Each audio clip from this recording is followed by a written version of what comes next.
ได้คนที่สิเข้ามาหานี่เนาะเรื่องอายุอีหยังของเพิ่นนี่เจ้าต้องจำกัดบ่กาต่ำกว่า60ลงมาอืมเอาไงแบบว่าสุดเขา60เนาะโดย60ลงมาฮอดบ่มักผู้ชายแบบใดสักสะกาหนูมักผู้ชายที่แบบคิดตัวติดตัวเนาะหลัก มีหยังกาให้เว้าความจริงหั้นนะ ๆที่สิเข้ามาหาสะบัวนี่ฐานะเพิ่นนี่เจ้าจำกัดบ่บ่ก็แค่แบบเพิ่นรู้จักทำมาหากินนะค่อยบ่ตีว่าคนทุกข์คนยากแบบก็แค่เพิ่นรู้จักทำมาหากินดูมั่นทักทายสบายดี FC ของสาวละหน่อยเบิดทุกคนบ่ว่าสิอยู่ภายในหรืออยู่ต่างประเทศก็ยินดีต้อนรับเข้าสู่ช่อง YouTube ของสาวละหน่อยอีกแล้วทุกคนเลยเปิดภาพมาในมื้อนี้ก็อยู่บ้านดงมะแงวเนาะทุกคนเนาะตอนนี้ทางสาวละหน่อยก็ได้เดินทางมาฮอดจดถึงแล้วเนาะพร้อมทีมงานทุกคนเลยอันนี้ก็จะเป็นบ้านซองของทางผู้สาวเพิ่นเนาะทุกคนเนาะซึ่งเพิ่นก็เคยเปิดใจแล้วล่ะทุกคนเลยก็ล้นเติบเนาะปี2 ปีพุ่นแหละทางสาวน้อยบ่ได้มาหาเพิ่นกับบ่ฮู้ว่าปัจจุบันนี้เพิ่นยังเปิดใจอยู่บ่และเพิ่นมีคนถูกใจแล้วบ่เนาะทุกคนเนาะก็สิเข้ามาโอมาลมเข้ามาถามเบิ่งทุกคนเลยเป็นจังไดนั่นก็เข้าไปโอลมน้ำกันเนาะทุกคนเนาะคันว่าผิดพลาดประการใดก็กราบขอโทษขออภัยนำ FC เบิดสุขุสุขคนเนาะทุกคนเนาะก็สิเข้าพร้อมกันกับทีมงานเด้อทุกคนเด้อเนื่องจากว่าทางผู้สาวเพิ่นก็ยังบ่ได้กินข้าวกินน้ำเนาะก็สิเข้าไปโอไปลมพร้อมๆกันทุกคนเลยปะไปกันเลยเนาะเปิดภาพมากันมาหาทางผู้สาวเพิ่นเนาะโดยหลายผู้หลายคนก็สิคุ้นเคยว่าซั่นๆเนาะ โดยสบายดีเด้อโดยสบายดีเนาะมื้อนี้ก็เข้าพร้อมกันเนาะทีมงานเฮาFC เพิ่นก็ FC ใหม่ FC เก่าเนาะเพิ่นก็คือสิอย่างฮู้ชื่อเสียงนามเนาะแนะนำตัวเบิ่งดูแนะนำนี่แหละก็คือแบบคนเก่าหรือว่าคนใหม่คนเก่าเพิ่นก็สิฮู้เนาะโดยอันเพิ่นก็เปิดใจมาดนแล้วปี2 ปีเลยตอนเปิดแรกๆก็สิมีคุยอยู่พอจู่ๆก็แบบเพิ่นเงียบหายไปเทื่อก็เข้าใจกันแต่บางเทื่อก็บ่เข้าใจกันเฮาก็บางเทื่อเฮาก็แบบคันบ่เข้าใจกันเฮาก็สิบอกว่ามีผู้บ่าวแล้วตัดใจสิโลดตัดเลยแม่นตัดปัญหาไปเลยเนาะเพิ่นจังสิบ่ได้ทักมาหาเฮาอีกเนาะจะบ่ได้คุยกันหั่นนะสำหรับ FC ใหม่อย่างฮู้ชื่อทั้งเจ้ามีชื่อว่าแนวใดชื่อบัวสาวบัวอายุ32อายุ32แล้วบ่เคยมีครอบครัวแล้วเคยเนาะมีลูกมีหยังบ่มีลูก2 คนแต่ว่าลูกเพิ่นได้คือชิ้นใหญ่เบิ่แล้วก็เบิ่งแม่นบ่เป็นสาวแล้วเป็นหมู่แม่จักปีก็ผูกกกนะ16โอ้กำลังวัยเป็นสาวขึ้นใหม่ผู้ที่2มั้ยจ๊ะที่2 14โอ้โลห่างกัน2 ปีเนาะเป็นสาวเบิ่แล้วเนาะแต่ว่าชาบัวเนี่ยเป็นแม่ห้างบ่หรือแม่ใหม่แม่ห้างเนาะอยู่เป็นโสดมาโดนปานใดแล้วเนี่ยโอ้ยหลายปีเลยนะหลายปีโดยคือว่าเปิดใจมาเนี่ยก็เข้า2 ปีแล้วแม่นบ่โดยเป็นยังบ่ทันมีคู่อยู่ยังก็มีแต่แบบเปิดใจแรกๆก็มีคุยมีหยังก็มีคุยมีคนลมเนาะแม่นโอ้แต่ตอนนี้ก็บ่มีแต่โดนแล้วเกือบสิฮอดปีแล้วแหละอยู่เป็นโสดมานี่โดยแบบบ่ได้คุยไผนะโอ้เป็นไดบ่มีคุยบ่หรือว่าบ่อยากคุยก็บางคนก็ทักไปทักมาก็แบบเขาเงียบไปเองนะก็บ่ฮู้สาเหตุว่าเพิ่นเป็นอีหยังเฮาบอกในแบบการครอบครัวของเฮาว่าเป็นอย่างนี้เฮามีลูกจักคนอะไรนะอ๋อแบบสไตล์ว่าบอกไปแล้วก็ฮู้แล้วเขาเงียบไปประมาณนี้บ่โดยก็แสดงว่าเขาหาเฮาบ่ได้เนาะโดยเป็นแบบเป็นจังได๋บัดนี้ออกมาเปิดใจจังซี่เนี่ยคืออยากหาคู่อีกแม่นบ่ก็ตอนแรกก็คือแบบร่วมกันไปก่อนนะโดยคือถ้าร่วมกันเข้าใจกันมันก็บ่ยากแต่ว่าความพร้อมนี่มีแล้วแม่นบ่แม่นพร้อมตลอดเนาะโดยแต่บ่มีผู้เข้ามาซื่อเพิ่นว่ามีผู้เข้ามาแล้วก็ต้องมีผู้ที่เข้าใจเฮาเนาะโดยเฮาจังสิพร้อมแล้วก็จังสิแบบกล้าฝากสิเอาไว้แบบเพิ่นเนาะแม่น เพราะว่าเฮาก็มีลูก2คนผู้หญิงนะครับก็แบบย่านคือในข่าวอีหยังแหละก่อนเฮาสิเอาได้กัน โดย คือเห็น โด มี ย คิดกะยากคิดใส่ตัวเองนํเนาะ แม่ อืมถ้าเกิดว่าอยากสร้างครอบครัวเนี่ยต้องเลือกบอกต้องเป็นคนไทยคนลาวหรือคนทางใดนี่นะ คนหยังก็ได้ขอให้เพิ่นเข้าใจเฮาเป็นคนดี เป็นคนดูมั่นขยันแค่นั้น ยังที่เรื่องก็คือแบบให้เข้าใจเฮาแบบบ่มีเงาหั่นนะบางคนก็งี่เง่าแฮง ยิงเอาแต่ใจเจ้าของบ่ แม่น เชื่อว่าเคยเจอมาแล้ว เคยเจอมาทุกรูปแบบโรคจิตก็เคยเจอได้ โลกจิตไปเจอ แม่น คำว่าโลกจิตนี่มันไปทางด้านใดโลกจิตเนี่ย มันก็แบบ อืม อยากเปิดกล้องอยากให้คนอนุญาตอยากมีเพศสัมพันธ์ทาง ออนไลน์ แม่น เนาะ ว่าไงคืออยากให้เฮาเปิดนั่นเปิดนี่ให้เบิ่ง แม่น โอ้เนี่ยโลกจิตไปสบายเป็นบ่ทุกข์นี่เนาะ โดย เจอหลายบ่คนแบบนี้ ก็เจอประมาณ2-3คน เป็นคนทางไหนคนลาวมาเลยบ่ คนไทย เป็นคนไทยทั้งนั้นเลย แม่น เอาตัวแล้วเอาก็ไปสร้างเนาะ โดย ผู้หน้าบ่ฮู้ใจเนาะ แม่น พอฮู้เฮาก็ถอยวันนี้แหละอ หลายคนหลายเป็นเนาะ อ่า แต่ปัจจุบันนี้คือทางเจ้านี่บ่ได้โอลมกับไผเนาะ โดย ก็แสดงว่านี่ความพร้อมนี่เต็มร้อยอยู่แล้ว โดย ถ้าว่าผู้บ่าวอยากทำความรู้จัก คือทางเจ้าก็มีทางติดต่อให้ทางแน่บ่ โดยมีคือเก่า ก็ถือว่าแจกรายปกติเนาะ โดย บ่ปิดหวังอีหยังเนาะ บ่ แต่คนที่สิเข้ามาหานี่เนาะเรื่องอายุอีหยังของเพิ่นนี่เจ้าต้องจำกัดบ่ กาต่ำกว่า60ลงมา อืม เอาไงแบบว่าสุดเขา60เนาะ โดย 60ลงมาฮอด โดย อยู่สำคัญได้แม่นบ่ สำคัญว่าสำคัญกะเบิ่งก่อนได้อเพราะว่า เบิ่งก่อน บ่มักคนแบบอายุน้อยกว่าหั่นนะแล้วก็บ่มักอายุสำคัญมักอายุหลายกว่าประมาณลื่นจัก2-3 ปีก็ดีหั่นนะ ลงมาฮอด3หาซะเนาะ โดย ประมาณนี้คือกระบวนอายุ32เนาะ โดย อืม โดย มักคนอายุหลายเป็นได้ใดคือบ่มักคนอายุหลาย ก็บางคนก็แบบเข้าใจเฮาเด็กน้อยนี่ย่านแบบบ่เข้าใจแล้วก็ผิดเลวกันหั่นนะเอากันไปกัน เอาไปมาสิไปเอาใจเขาอีกเนาะ แม่น มันสิกลับกันเนาะ แม่นหมักอาจใจเด็กน้อย เออ ในเรื่องบุคลิกหน้าตาเพิ่นนี่เด้ต้องต้องเพอร์เฟกต์บ่ต้องหยังบ่ บ่ขอเพียงแบบเขาวัดเขาว่าได้ก็บ่แม่นว่าถ้าล่ออะไรก็บ่เอาเด้ยันคนมาญาตินะ รอเขาสิว่าเจ้าสู้คนมักหลายเนาะ แม่น เอาแบบผู้ดีผู้งามหรือเหมาะสมกับตัวเฮาดีกว่าเนาะ แม่นแม่นโดย โดยโดย ก็บอกไปแหละทุกคนเนาะบางทีคนหล่ออีหลีมาหมักหวานก็ว่าบ่ได้เลยเออ มีหลายแบบเนาะเออ โดย ถ้าว่าสาวบัวมีครอบครัวในรอบนี้นี่ไปสร้างสาน้ำสามีได้บ่ ก็ถ้าหายไปนี่ก็แบบต้องคุยกันก่อนแต่ว่าในใจก็แบบถ้าในใจคือคอยหาคือแบบไปนํบ่ได้ ถ้าไปหานี่ได้อยู่ไปประมาณเดือนหนึงนี่ไปได้2 อาทิตย์จังซี่เพราะว่าเฮาค่าลูกค่าแม่หั้นนะบ่มีใครเบิ่ง โอ้ โดย โดยแล้วปัจจุบันนี้ทางเจ้านี่อาศัยอยู่จักคนจ้ะ 4 คน 4 คนเนาะ โดย โตมีแม่ โดย แล้วเพิ่นได้จักปีแล้วอายุเพิ่นนี่ 60กว่าแล้ว64 65แหละ อืมโดย อันนี้ก็คือสาเหตุที่ว่าไปอยู่พุ่นบ่ได้เนาะ โดย เขาอยู่เป็นไปปักหลักบ่ได้แม่น แม่ เนาะ นแม่น หมาย ก็ ถึงว่า สาเหตุนั่นนี่แหละที่แบบ คือบ่ได้ผัว คือบ่ได้เนื้อคู่อะนะ แสดงว่าเจอแต่ว่าคนอยากได้ไปอยู่นั่ง แม่ บ่ นคือแบบไปสร้างไปสาน้ำเพิ่นสิถ้า คุย มันไปบ่ได้ แล้วคุยที่ผ่านมาก็มีแต่หนุ่มไทยนำบ่ ก็นุ่มเมืองนอกก็มีอยู่2 คน อื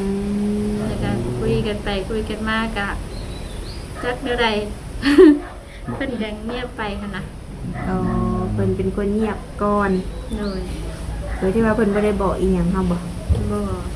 เงียบไปเล แต่ ย คนหนึงนี่บอกเฮาว่าเฮาเอาแต่ใจ บอก โดย เอาแต่ใจบัดนี้อยังหูเลยเด้เป็นแบบใดบัดนี้ ก็คือบ่ฮู้อันแบบเพิ่นเฮาหัดนอกคันเฮาได้คบไผเฮาคุยกับไผก็คือแบบว่าเฮาอยากรู้ว่าเพิ่นเฮ็ดอีหยังหั่นนะเฮาก็ทักหาเพิ่น แต่ว่าประมาณ2-3 มื้อเพิ่นจะตอบแบบซี่หั่นนะเฮาก็คิดแล้วเนาะเฮาก็เลยแบบถ้าบ่ตอบข่อยนี่คือข่อยตัดออกเลยได้ผลบ่นั่นเลยเด้ให้โอกาสได้แค่มื้อเดียวบ่ตอบก็คิดว่าเพิ่นค่าเวียกอันนี้2-3 มื้ออ่านอยู่แต่ว่าบ่ตอบหั่นนะมันคืออีหยังหั่นนะ คือนักก็คืออ่านแล้วบ่ตอบนี่เนาะ แม่น จะบ่มีเวลาตอบข่อยก็จะมีเวลาอ่านข่อยเนาะ แม่น คือความหมายถ้าอ่านแล้วต้องตอบเนาะ โดยคันค่าเวียกก็แค่พิมพ์บอกว่าอ้ายเฮ็ดเวียกอยู่แค่นั้นก็จบแล้ว แค่บอกให้เฮาฮู้เนาะ แม่นแม่น เฮาแค่อยากฮู้ว่าตอนนี้เนาะเฮ็ดหยังอยู่เฮ็ดหยังก็ว่ากันไปก็บอกเฮาก็คือจบเนาะ โดย ก็คือเป็นเรื่องปกติอะไรเนาะถ้าว่าเฮาคบกับใครแล้วเขาก็อยากฮู้เนาะเป็นเฮ็ดหยังอยู่กินข้าวกินน้ำแล้วบ่เนาะ คันค่าเวียกก็แค่บอกเฮาก็ใหญ่แล้วก็เข้าใจเพิ่นเนาะเฮาก็บ่สิแบบเศร้าซี่หั่นนะ อืมโดยในทางสะบัวนี่แบบบ่มักผู้ชายแบบใดสักสะบัว ก็บ่มักผู้ชายที่แบบคิดตัว คิดตัวเนาะหลัก มีหยังก็ให้เว้าความจริงหั่นนะ ๆอืม ทำบ่ได้หรือทำได้ก็จังว่ากันทีหลัง แม่ เนาะ นแม่น แม่น โดยให้บอกกันตรงๆมาเลยเนาะ แม่นแม่น เปิดใจคุยกันว่าซั่นซะเนาะ แม่น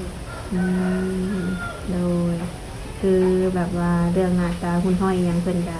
ได้เบิดแม่นบ่ โดย ธรรมดาคนเฮาเนาะ โดย อืมคือเจ้าก็เปิดใจมานี่ก็เกือบ2 ปีหลายคนก็ว่าเจ้านี่มีลูกมีผัวไปแล้วเพิ่นว่า โดย มีแต่ลูกเนาะ ลูกน่ะมี ลูก ลู บ่ ก มี เพิ่นนะ FC บางคนเพิ่นก็ให้มาหาเด้ถามข่าวอยู่เพราะว่าเพิ่นเห็นคลิปเนาะเพิ่นอาจจะเห็นคลิปเก่าเพิ่นเลยอาจจะมี FC เพิ่นเบิ่งเลยมันเด้งขึ้นมาเนาะ โดย ก็เลยว่าให้มาถามข่าวแน่เอาผัวแล้วบ่เพิ่น อ๋อ ว่าอาจ คน จะ เฮาเนาะบางคนก็เห็นเฮาไปกับแบบผู้บอกผู้บ่าวก็คิดว่าเขามีผัวแล้วอย่างเงี้ยเพราะตามภาษาคนโสดเนาะบางเทื่อเฮาแบบหาเขาเจ้าเนาะพาเฮาไปหันไปนี่นะคนในบ้านนี่แหละเป็นผู้ชายอย่างซี่หั่นนะ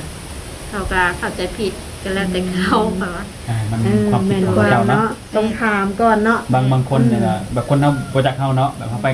กับน้องชายเขาว่าเป็นผัวก็มีนะคุณที่ฮู้เฮานะ โดยแม่นแต่ว่าอันนี้คันมีนี่ทุกเจ้าก็เห็นแล้วเนาะเพราะว่าขนาดรีบ รีบมาข่อยยังฮู้เลยข่อยยังตกใจเลย คันว่าอีกเรื่องถ้าว่ามีผัวเนาะมันก็สิบ่นั่งมาถ่ายคลิปบ่หรือว่าเปิดใจให้ผู้สิมันก็บ่ได้ดอกเนาะ แม่นแม่น ผัวสิยอมบ่เห็นเมียมาเปิดใจให้ผู้บ่าว กับ เนาะ เขากับบ่ยอมดอก นั่นแหละคนเสียออกมาก็คือผัวเขาสิว่าให้ผัวแล้วเนาะ แม่น ให้อีกแหละทุกคนเนาะบางคนก็อยากฮู้ก็คือมันนี่ก็ได้ฮู้แล้วแหละว่ามีหรือบ่มีเนาะคือมาสิได้เฮ็ดหยังเห็นเพิ่นกับลูกเพิ่นเนาะ โดย แบบคนที่สิเข้ามาหาสะบัวนี่ฐานะเพิ่นนี่เจ้าจำกัดบ่ บ่ก็แค่แบบเพิ่นรู้จักทำมาหากินนะข่อยบ่ตีว่าคนทุกข์คนยากแบบก็แค่เพิ่นรู้จักทำมาหากินดูมัน มันพ ข่อย ยายาม พอ หา แค่ เนาะ นั้นโดย ถึงจะบ่มีแต่ก็บ่นอนล่าหาทุกวิธีทางเนาะ แม่น เพราะว่าเขาต้องให้กลุ่มลูกกลุ่มเมีย แม่น เนาะดูนะคนเอาเรื่องฐานะเป็นบริวารที่ต้องรวยล้วนรวยมากมายกันเนาะพอให้คนขยัน ถ้าขยันนี่มีแน่นอนมือรวยเนาะ โดย มี มีกับพออยู่พอกิน นั่นแหละบวกขาดบวกคืนในแต่ละมือเนาะ โดย แต่ว่าถ้าบวกกับพร้อมที่จะจับมือสางขาไปกับเพิ่นได้ที่เนาะ คันว่าในกรณีที่ว่าเพิ่นอยากมาหาฮอดเงินฮอดซ่านได้สันสะบัว ก็มาได้ มาได้เนาะ โดย อืม ตั้งแต่เปิดใจหาครูมาเนาะแบบมีบางคนมาหาฮอดเงิน ก็มีแต่ไอายหักที่เพิ่นเฮ็ดเฮือนนี่ให้ โอ้เห็นเงินหลังนี่แมันบอก แม่นสุชิตพามาเรียนเพิ่นมาอเมริกาเพิ่นอยู่อเมริกานะ อ๋อ เพิ่นได้มาเทื่อนึง ครั้ง แล้วก็ นั้น มี FC คนไทยที่ได้โดนแล้วตั้งแต่เฮือนนี่ยังหมดแล้วตอนนั้น โอ้เป็นมาเยี่ยมมายามอยู่เนาะ โดย โดยก็มีอยู่บ่อันสะบัวผู้บ่าวชวนไปเที่ยวอยู่ฝั่งไทยนี่ บ่มี อื มีแต่ชวนไปอยู่น้ำแล้วก็ไปตัดอ้อย มีแต่ส่วนตัดอ้อย โดย แต่อยังนั่งมีตัดน้อย โดย แต่ถ้าว่า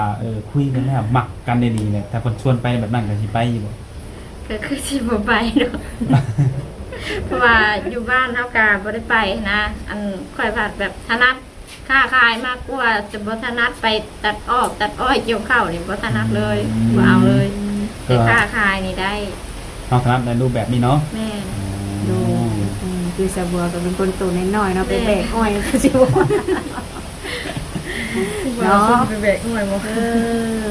แสดงว่าคุณบ่าวประเทศธุรกิจเกี่ยวกับอ้อยเนาะ เลย โดยคันว่าเป็นไปได้ก็อาชีพค้าขายซะเนาะ เลย อืม มันก็ได้เงินคือกันเด้อาชีพค้าขายเนาะา โดยผู้ชายกินเหล้ากินเบียร์สูบยาได้จ้ะสะบัว แบบนั้นบ่ โดย บ่เอาเลย บ่สักอย่า อั ง น เลย กิน ว่า เหล้าถ้าสูบยาได้อยู่ สูบยา แต่กินเหล้านี่กินได้อยู่โดนๆแต่ว่าถ้ากินทุกมื้อก็บ่เอา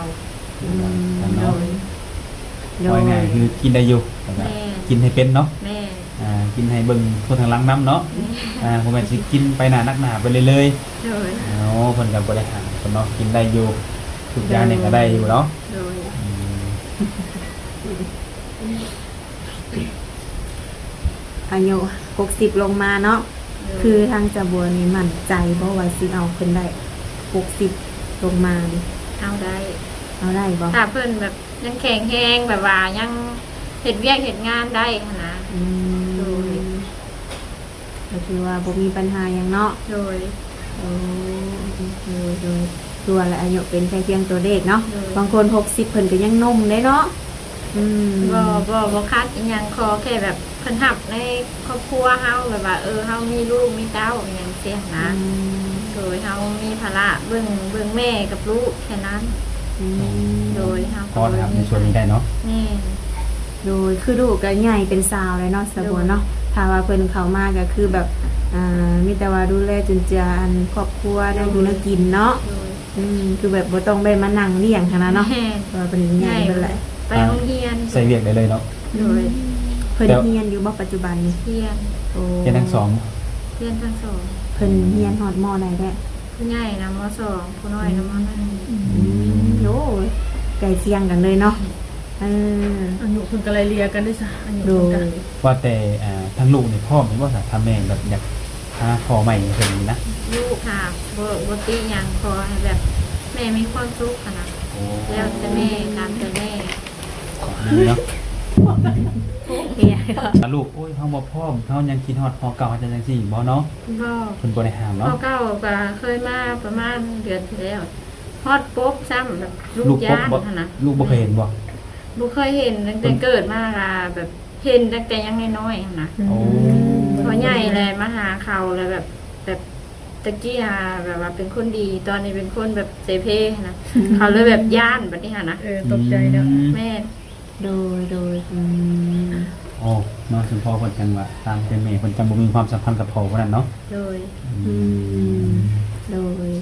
คือว่าเรื่องลูกนี่บ่มีปัญหาหยังเนาะ โดย คือเพิ่นก็พร้อมก็คือว่าอะไรอยากให้แม่มีคนมาเคียงข้างเนาะพาหาพาสร้างมื้อนี้มาได้กินข้าวเช้าเป็นที่เรียบร้อยแล้วบ่มื้อนี้ ย่างหากับว่าแต่หาหน่อไม้ โอ้ข้าวเช้ายังเพิ่นกินซ้ำ โดยแต่ก็อันกินอันมักไม้มักตอกไปแล้วก็อิ่มค่ะนะ หาหน่อไม้ได้อยู่บ่ ได้หลายเติบอยู่ ทำไมไหลบ่ โดย ที่ว่าทางเพิ่นสิมีดินทรายเนาะเป็นดินดงมันก็มีหน่อไม้ อืมว่าแต่ทุกมื้อนี่ก็ได้เฮ็ดเองงานอะไรว่าซะ ไปนะ เออ บอกอยู่นะแม่ก็มีแต่ขายเครื่องอยู่นะแม่นะเครื่องอันเขาเอิ้นว่าเซเว่นน้อย เล็กน้อย โดยบ่ได้เฮ็ดเวียก อายุเฮือนนี่บ่ โดยเครื่องเพื่อนแม่ ถ้าบ้านอื่นมานี่บ่ฮู้เลยว่าขายเครื่องเนาะ โดยมีแต่คนแถวบ้าน แต่บ้านคนชื่อประจำเนาะ แม่ อืม อันแบบมีอันทุนลายนี่ลงของลายกะที่ได้ขายดีอยู่เพราะว่าแบบเขาค้านออกไปนอกค่ะนะเขาก็มาซื้อแต่นั่นนี่ได้ขายดีเฉพาะโดยเฉพาะขนมมีเด็กน้อยลายกุ้งเลยนะ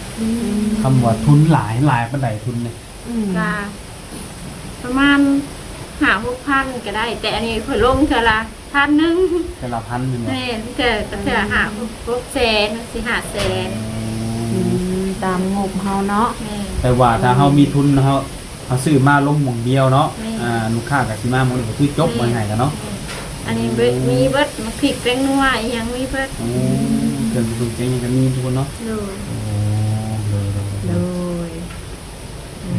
จังหวัดสระบัวจังหวัดถนัดและทางค้าขายเนาะเพราะว่าปัจจุบันนี้ก็ขายอยู่เนาะ โดย แต่ว่าเป็นส่วนของแม่ใช่ แม่ ป่ะ ส่วนของแม่ แต่ว่าเฮากะ